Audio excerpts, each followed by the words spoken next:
Okay, so we're recording here. Now let's see if we're recording over here. It says live video is starting on Facebook. Mm-hmm. You're live now, it says. Okay. Connect streaming software to go live, but it says we're live, so we're just going to go with it. Okay. And if we're live, we're live. If we're not, then we'll record it and put it on the podcast. It's That great. works. If it is live, sometimes people will start joining it. It'll send people a notice, but maybe they will, maybe they won't. Yeah. Well, this is fun anyway to kind of experiment with technology and see what happens. Okay, so let's jump in and just chat. I mean, I just think it would be cool to just talk about. Somebody asked me a couple weeks ago, like how we met, and I couldn't even remember. How did we meet? Do you know?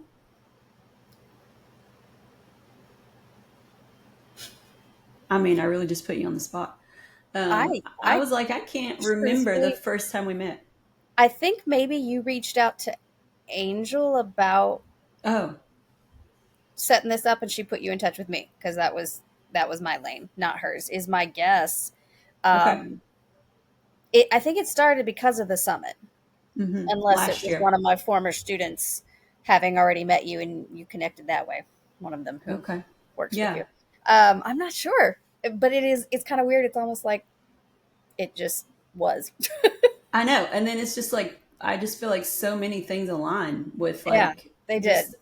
our Like our thoughts about the bridge that we'll talk about in a second, and just our thoughts about, how the spirit shows up in the counseling space, which we'll also talk about right. eventually, and you're going to teach on.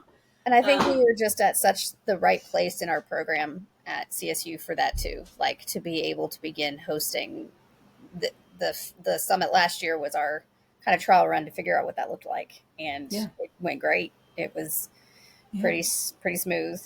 So I'm guessing I think it was just because you reached out because you're a CSU alum and Yeah. wanted to connect. Yeah.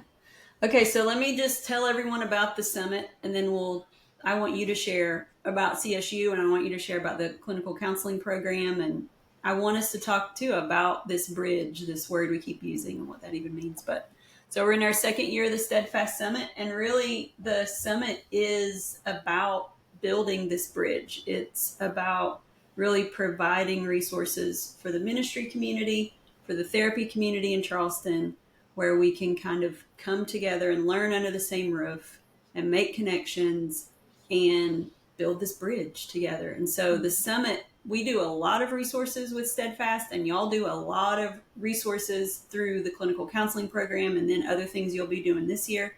But to me, the summit is like the summit. It's like the catalyst. It's like the big thing each year where we all come together in one space. And I'm excited this year. We're going to be 2 full days, and it's going to be jam packed full of stuff. But Mm-hmm. Yeah, tell everybody a little bit about who you are, yeah. and you're kind of already living this bridge thing in what you do. So, yeah, It's talk been about it. interesting to watch God grow it. Mm-hmm. So, unless you're my student, you don't call me doctor, but I'm Dr. Elizabeth Wofford, and at the CSU Charleston Southern University Clinical Counseling Program, and even down to that, how I got here was God's sense of humor. I got my PhD because at the time I was single and bored, didn't think I was going to teach, but thought it would make me a better supervisor, clinician, whatever. It's just funny to me that, you got your PhD when you were bored. Like, it's like, I'm bored. Yeah, I'll just, yeah, you that's know. it. It worked. I was in that. I was still in school zone. I'd finished up my master's. I was in private practice at a group practice, so I wasn't like fully in charge. And I was just like, it seems like a good idea. And then I met my husband along the way. And he found CSU. He teaches chemistry. And so we came out here and I went and talked to the counseling program because I could see online they had one. I did not know that it hadn't started yet. Hmm. So I got to start with it.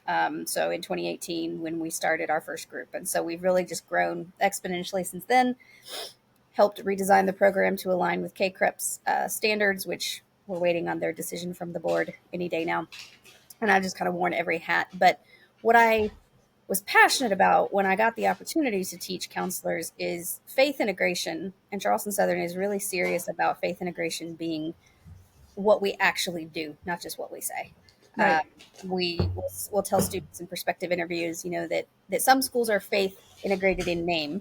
Charleston Southern is actually in action. And so in these however many years, 6 years, 7 years that I've gotten to see this program grow, we've just deepened that and deepened that. And a big part of that is figuring out how to communicate where counseling fits with the church, with faith integration in a way that is ethical, appropriate for the counselors, appropriate for the clients, and meets the needs all around. And so, depending on how long you've been in this space, you have sometimes heard Christian counseling or biblical counseling that is a little different than what we do. And so, we've been trying to figure out how do we bridge that gap in a way that lets ministry leaders know what we do, lets people in the church know what we do, what counseling should be. But then also, as a counselor, all of our students are equipped to work wherever and whatever settings they want, no matter what a client believes is their faith lens or view. Although we know that incorporating spirituality and counseling is so helpful, we do that at the client's lead. But what we've really focused on is training our students to learn how their own faith guides their understanding of this work. And so, whether the client ever brings it up or not, it's our understanding that leads us towards knowing what's healthy, what's not, the way God designed it. And so it fits so beautifully because many of our students and all of our faculty consider this our ministry. And so as the more that when you first brought the Steadfast idea, we were a little more ministry than counselors. This year we're adding even more stuff for clinicians because Right. they go hand in hand. They are the same. They are two sides of a coin that really need to work together. And so as our program keeps growing, we see that growing in our student body and as we're reaching out into the community. Shed a little bit more light on what you're talking about for those that may not know, like what is a Christian counselor and ethically speaking, and what is it that you guys are really trying to instill in this? Yeah.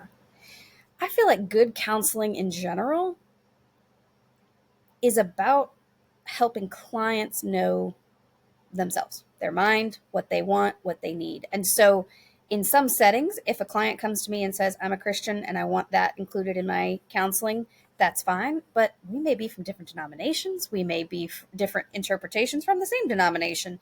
So, it is not my role. Some people think of counseling as advice, and it's not. It's not my role to tell them, hey, this is how you interpret a particular thing. That is for their pastor. That is for their ministry leaders to give them more instruction.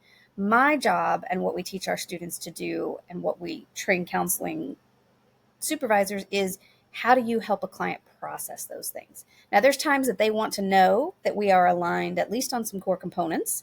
So if they come to me knowing that I am a Christian and they are a Christian, that can be a safe guard in a sense. Like a lot of clients are looking for a Christian counselor and they don't know what that means other than I don't want to be dismissed for my faith. I don't want my faith to not be taken seriously. And I want it incorporated and included. But every denomination, every background is different. I have some who don't even have any idea what the Holy Spirit is or how to include him. And yet we have some who talk directly to the Lord, feel like they hear from the Lord, and they want to know that that's accepted. From a legal standpoint and an ethical standpoint, we as a counselor should never be pushing our ideas onto a client in any setting. So for those who may not do Christian counseling the way we do, they are giving prescription of like, do this. This is your sin that's involved. This is the Bible verse that you need to look at and stuff. And I'm like, that's not my role. That's not how we see our role. Our role is to facilitate awareness and deepen their understanding. And God is working in that. We believe that. Whether the clients believe it or not, I've watched him do it. And so we know that he is guiding because we believe he's pursuing every single heart and he's going to guide the conversations. And we can listen and get insight in the moment that we wouldn't have been able to get in any other way. And so as we teach it, that's kind of what we are teaching students, but it is still very client-led. Oh, I can't hear you. I lost you.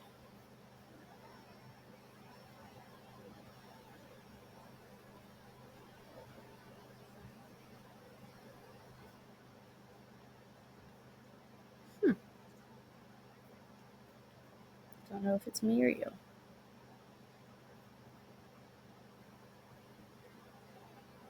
Now it shows me you're actually muted. Okay, how about now? Yes. All right. Yeah, it's kind of been glitching on and off. I think it's the live thing. So hopefully it's working, but I know it's at least recording on the backside, so we're getting everything we're saying.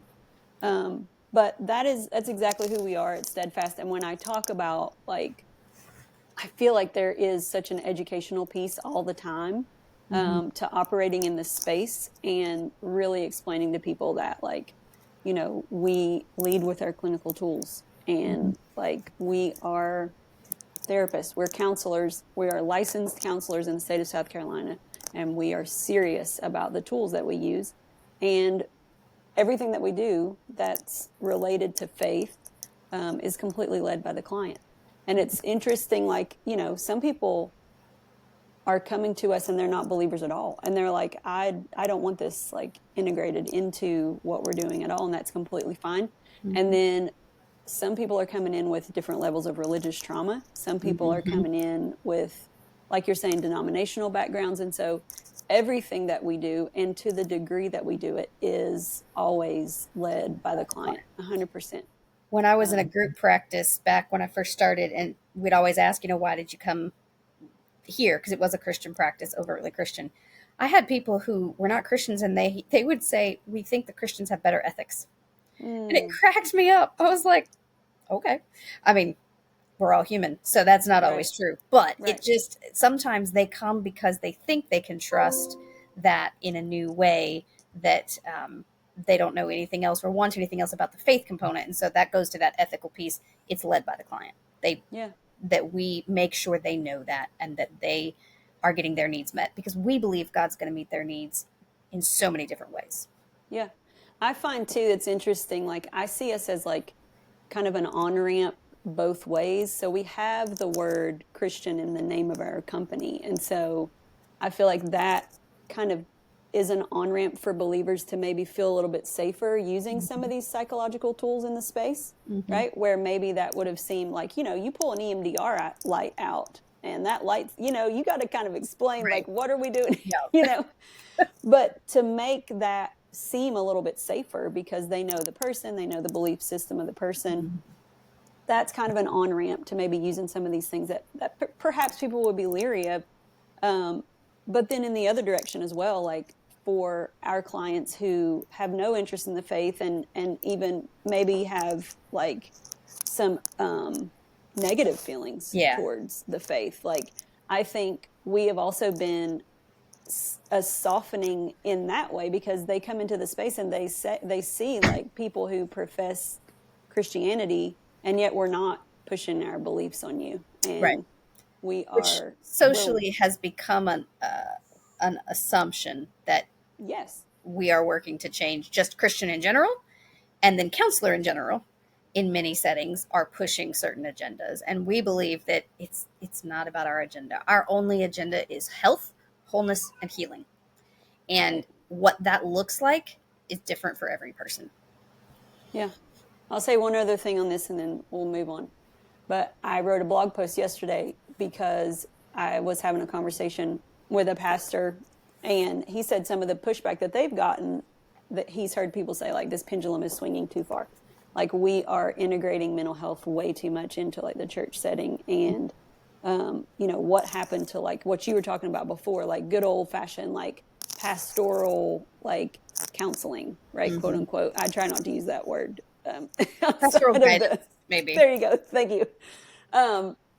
But I think what you said highlights, like, my thought on this. Like, this is us being the body. Like, we're not saying that we want, like, pastoral advice to go away. Like, we want people to sit down with their brothers and sisters in the faith and have people open up the word and say, you know, I see scripture says this, you know, like, there is a place for that. It's not in the counseling space, but there's a place for that in the church. And so I see what we bring, and what we bring in terms of being more trauma informed, and what we bring in terms of all of these other elements, as it's the body of Christ at work. Like, we're bringing our gifts and talents and abilities to the space to say, hey, we want to help make the church healthier.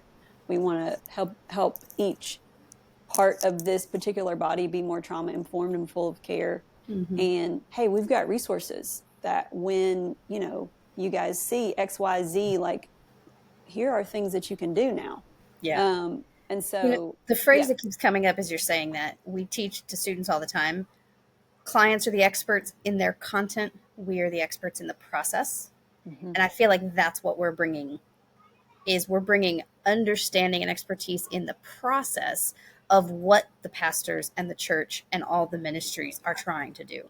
We are there to help facilitate getting that done in the most effective way for each person, understanding that process. And so we can learn from them, they can learn from us, because we are two sides working in tandem to accomplish that goal. Right.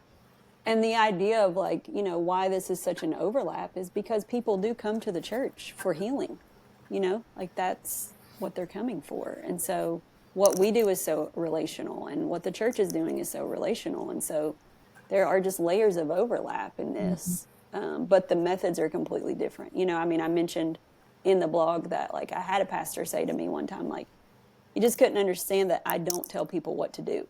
Yeah. Like, that was really, because that's honestly was part of his role, right? Like, he does, like, he directs people, and my role is always to, like, just help people get untangled from the stuff that keeps them from being able to make decisions for themselves. Like, that's my role. And so, yeah, it's just, to me, it's the body at work. Yeah. Okay. Let's talk about, the program, and I think just CSU, we kind of touched on it a second ago, but I think CSU is already a picture of this bridge, as you mentioned. And I think just I'm thinking about, like, where we've been, where we are, and, like, where we're going. Like, where do we want to go? We being kind of this training component partnership. And also, like, people who feel like I feel a calling in my adult life to, like, make the church healthier, right, and to build a bridge between mental health and our religious communities in Charleston. Right. And so, where are we going, and where are we, and where have we been? Yeah. So CSU has been part of Charleston long before I ever took up residence in this state. But I feel like even more than in past years, they're getting the word out about the fact that they are still consistent in their mission.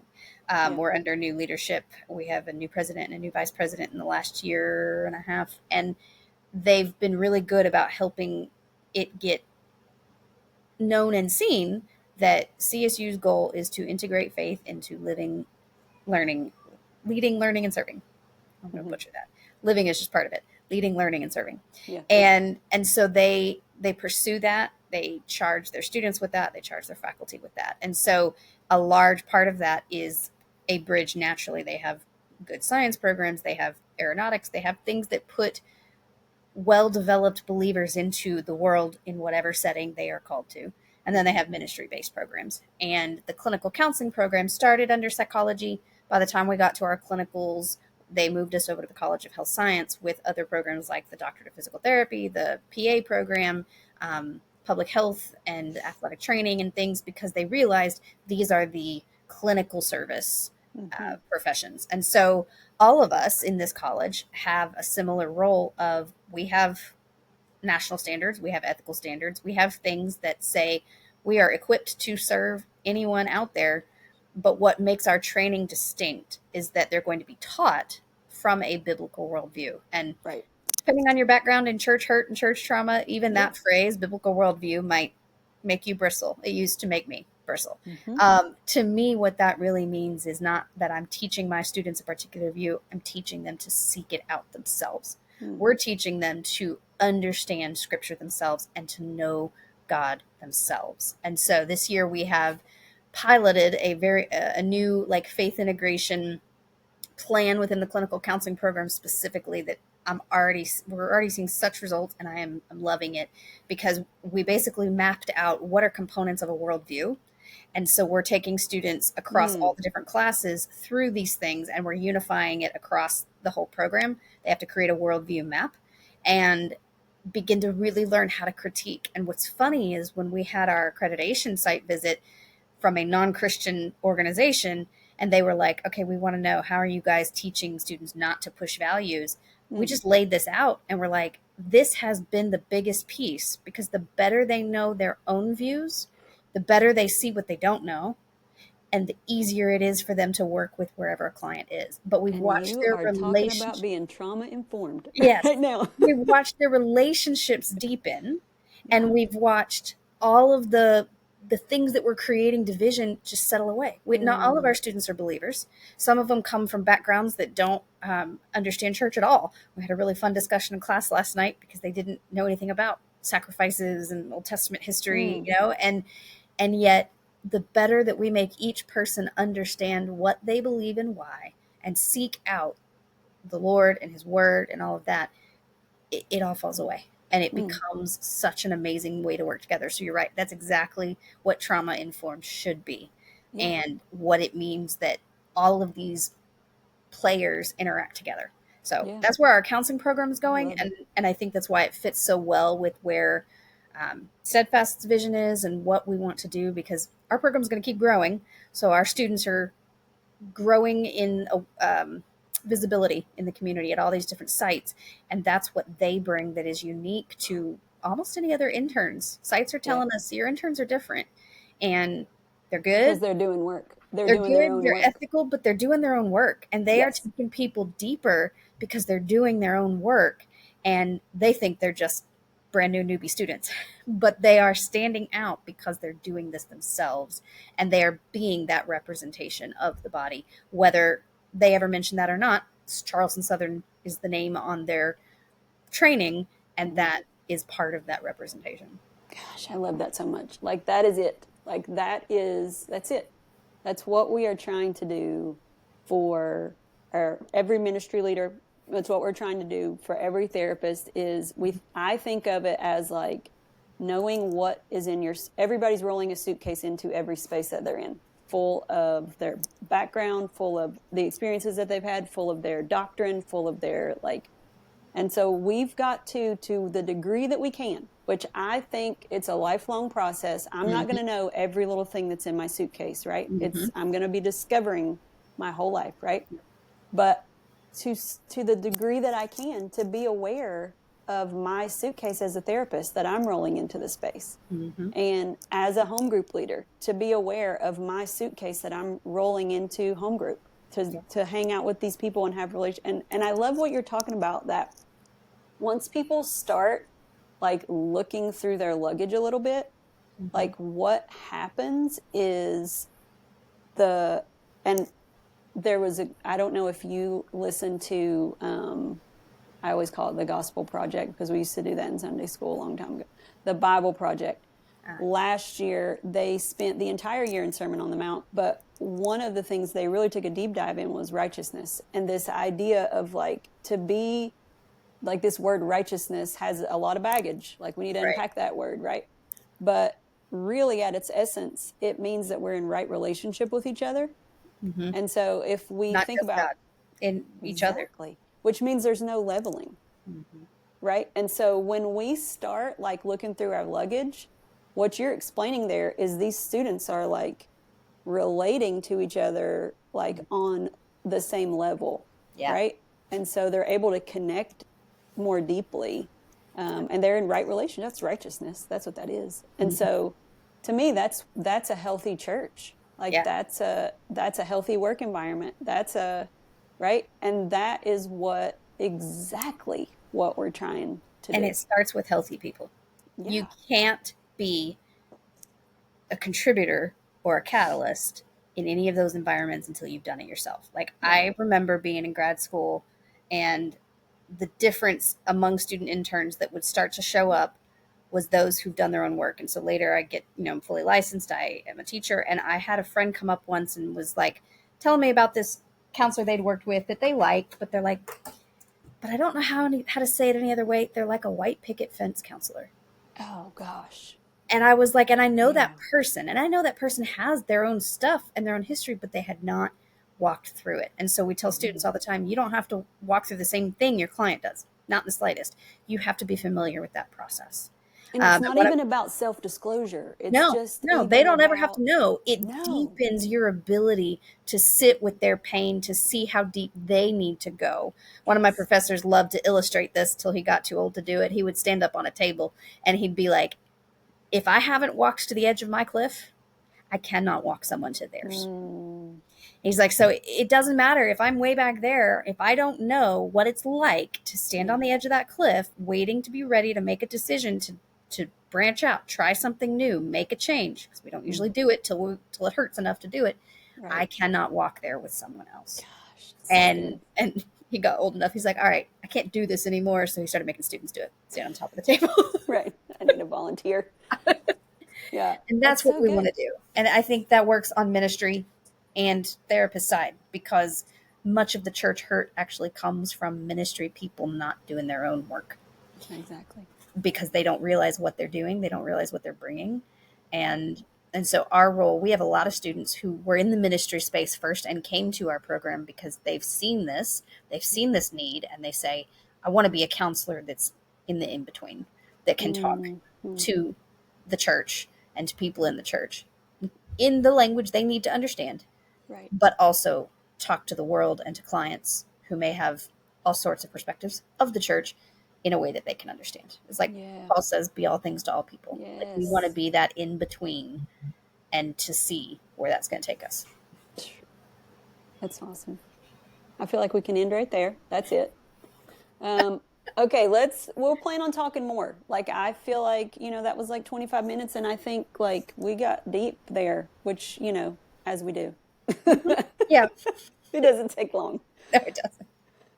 All right. Well, thanks for joining me, and we'll do it again soon. We will. And hey, before I go, yes, come to the summit. It's going to be fun. We're going to have these conversations. We are going to be able to break out into your individual groups, but also spend a lot of time putting you together and helping you bridge that gap. Actually, here, I'll end with this. As I'm teaching multicultural counseling this semester, I have found a new kind of approach. We talk about multicultural counseling competencies, which is falling out of favor finally, because it's more of a list to do versus a way to be. So now we talk about multicultural orientation and this term, cultural humility. And it is a component of two things: cultural comfort and opportunity. So we grow our comfort by bridging these gaps, by having these conversations, as awkward as they could be at first, by exposing ourselves to them. We grow our comfort, and it makes us ready to see when those opportunities arise.